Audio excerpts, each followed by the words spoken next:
Well, we've made it. We've officially crash landed into the pit of despair for Rainbow Six Siege. While the last two videos covered literally my first and second day playing the game respectively, as I said, we were going to jump across time here, and this is the culmination of the past couple weeks of learning Siege, and I can honestly say that we have hit rock bottom. I'm so cooked. I'm so cooked. I'm so cooked. No longer in your friendly, last operator standing. Yes, I am officially horrible at this game, and the odd thing is, though, is that it's not even frustrating. I'm not even good enough at the game to be frustrated. Here's something that I learned from playing this game. At all the other games I played, there's a clear skill gap, right? You can shoot better, you can aim better, you can play faster, all that stuff is a skill gap. Holy aim. Operator remaining. Holy aim. Oh, I should have got that kill so easily, bro. Oh my god. But this game has shown me that there's a different kind of gap that exists in the competitive gaming world, at least for this game, and it is a knowledge gap. While this skill gap is extremely frustrating because you feel you can have an impact on the game, right? No way! Right? If you were faster, if you could have aimed better, you would have won that round or won that conflict, and that would have helped your team, right? You could have had an impact. That's kind of like the key to a skill gap, and why it's so frustrating is that when you lose the skill gap, you essentially lose the game. You feel like you could have done something. There's no way. I'm so trash. Oh my god. And what I have learned is that the knowledge gap, the consequence of that is kind of worse. It's just this numb ineffectualness, right? Like, whatever I do doesn't matter. Ah, damn. I had 2 streams in a row. That's like 20 games of me being completely useless. Think about that. Like, no matter what I do, it doesn't matter. We could win, we could lose. I had no part in either way, right? I'm just going 0-3, 0-2, and sometimes my team carries me and sometimes they don't. And it's just like, after a while, I'm just like, well, I don't know. I don't even know where I'm dying from, so I'm facing the wrong way, and I just die, and I don't even know how. It's like, there's nothing I could even do. And even when I do well, it usually doesn't matter. Got the guy on the ground. Let's go. Or it's extremely lucky. Like, this is the luckiest quad kill I think anyone in the history of the game has ever gotten, because it's just an absolute cartoon of a round. Swapping back.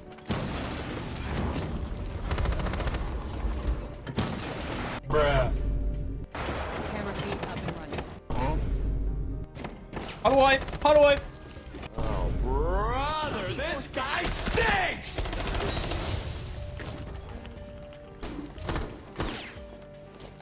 Hello there. 1 op 4 remaining. Op 4 eliminated. Mission Oh my god.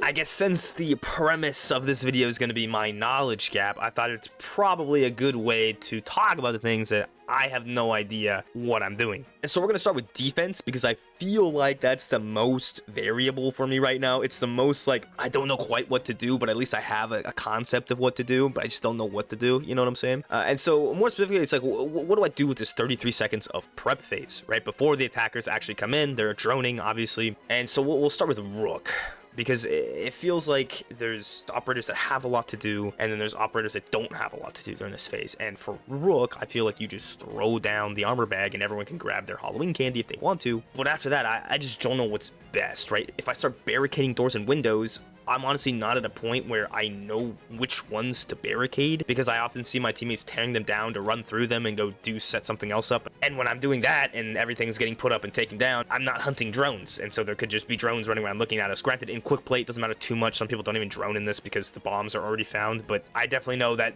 being scanned by a drone is a bad thing. So I usually like to hunt those down, but if I'm putting up walls and stuff, I can't be doing that. So on the other hand, if I'm hunting drones, then I find that a lot of people don't put up barricades, at least in quick play. So I find that there's a lot of open space and doorways and windows and stuff that are just kind of open, and sometimes I just immediately die. So I'm like, well, then I should have been barricading. But then if I barricade, they'll just take it down, and we just get into this loop. And so I just don't know what to do with my time there after I've thrown down my Rook pack. But then sometimes you can pick somebody like Castle or some kind of anti-entry guy, and there's a lot to do. Then I'm not quite sure what the best setup is. So like, anti-entry doesn't seem to be for me me right now because I don't know the best strategy for every map, because I feel like once you know every single map and where people spawn and how they tend to come into rooms, then you're good to do anti-entry. But right now I'm just putting them up at random and hoping that it works, and a lot of times it doesn't.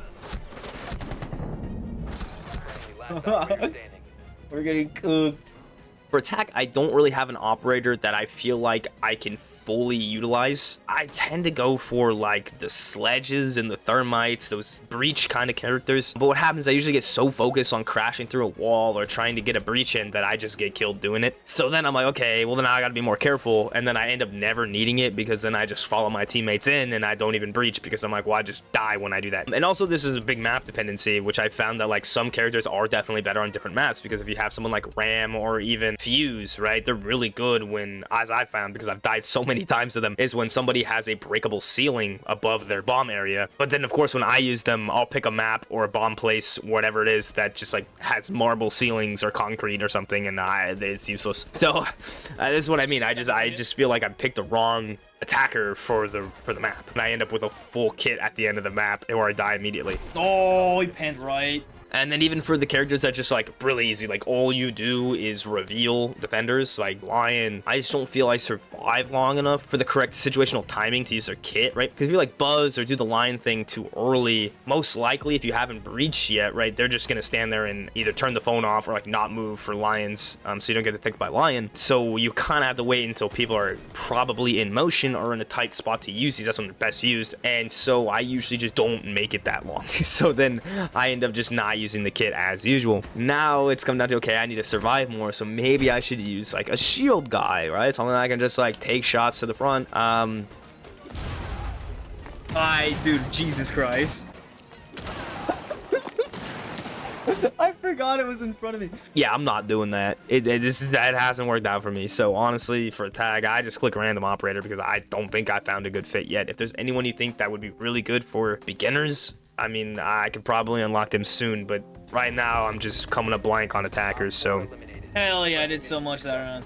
Yeah, that's where we stand in the Pit of Despair. It's a good summary of what it's like to be here. You're just useless. That's pretty much what the Pit of Despair is here. It's not even that frustrating, at least not for me, just because I know I don't know what's going on. I'm being outplayed. There's nothing I could have done. There's a few times where I get into a skill gap and I'll lose, and like that is frustrating because finally I was in the right place at the right time, yeah, looking the right way. That's where I'm trying to get more of those situations, but most of the time right now, I'm just useless, and I gotta crawl out of this pit by gaining more knowledge. So while it is tough to have the entire game getting played around me, win or lose, I feel like I'm unlocking more operators. I'm getting comments from people helping me out. My knowledge is growing and I'm learning the maps. I'm being smarter with equipment. I'm locking in my aim when I need to, and I feel like eventually we can claw our way out of here. Hopefully by the time we get to unlocked rank, which is still quite a few levels away. I don't know how long I'll be the anchor, but someone's got to be, and for now I'll just try to outplay the other anchor. Let the best worst player win, my guy. If you guys made it this far, I appreciate you guys so much for watching. Sorry this one took a while to get out. I had to go on a trip and then I got sick, and yeah, I probably still sound sick on the microphone, I won't even lie, but it is what it is. So I'm just getting this out of there, so hopefully I can get it done. But yeah, I appreciate you guys hanging on for this one. More to come. We're almost unlocked ranked, and then hopefully we can start that journey too, which I think will be a ton of fun. So thank you guys. I will see you all in the next one. Bye. The anchor. Somebody has to be it. And you know what? Today, it's me. Oh, I'm doing better than this guy. W.